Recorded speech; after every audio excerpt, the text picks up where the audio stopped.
আসসালামু আলাইকুম, সবাই কেমন আছেন? সৈয়দপুর মিয়ার বাজারে ডিগি হিসা হইতাছে, কারণ বৃষ্টির কারণে এখন হিঁচতে পারতেছে না।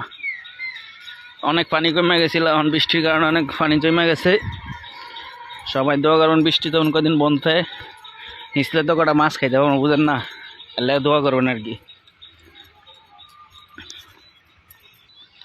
আকাশ এখন পুরো নির্জুম হয়ে রয়েছে, বৃষ্টি তো মনে হয় আবার আইতে পারে। সবাই দোয়া করবেন, গৃহস্থের জন্য ভালো হইব। অনেক ধান চরের কবলে শুয়ে গেছে, ধান এখনো ফাঁকে নাই। সবাই গৃহস্থের জন্য দোয়া করবেন ইনশাল্লাহ। এই হলো ডিগির দায়িত্ব, যে হের রুম, এখানে রাত্রে থাকে।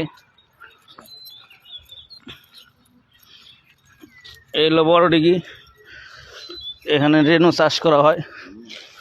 এই হলো জাকির মামু। কি আসতেছে মামু? দিস ইজ ফর সিন্দা ভাইরাস। এই হলো মামু, এই হলো ডিগির দায়িত্ব মামু। মামুর এক ফা ফুড়ে মামু শেষ। মামুর অবস্থা খারাপ। দোয়া করবেন মামুর লেগে সবাই, আর যেন বৃষ্টি না হয়, যত তাড়াতাড়ি সম্ভব মামুর আজার হইব। কারণ বৃষ্টি না হইলে হইলে তো আবার মাছ ধরতে পারতাম না বেটা হিসলে। মামু বিয়ালে দেখা করে তুমি ইনশাল্লাহ। হ্যাঁ কন, আপনি কন কি করতে লইছিলেন? আরে কন না,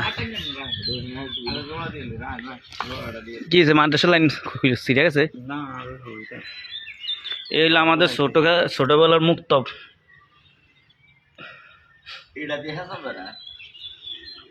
আজকের জন্য এই পর্যন্ত। আল্লাহ হাফেজ। সবাই দোয়া করবেন বৃষ্টি যখন না হয়, কৃষকদের জন্য ভালো হবে, আমার মামুর জন্য ভালো হবে, নাকি মামু?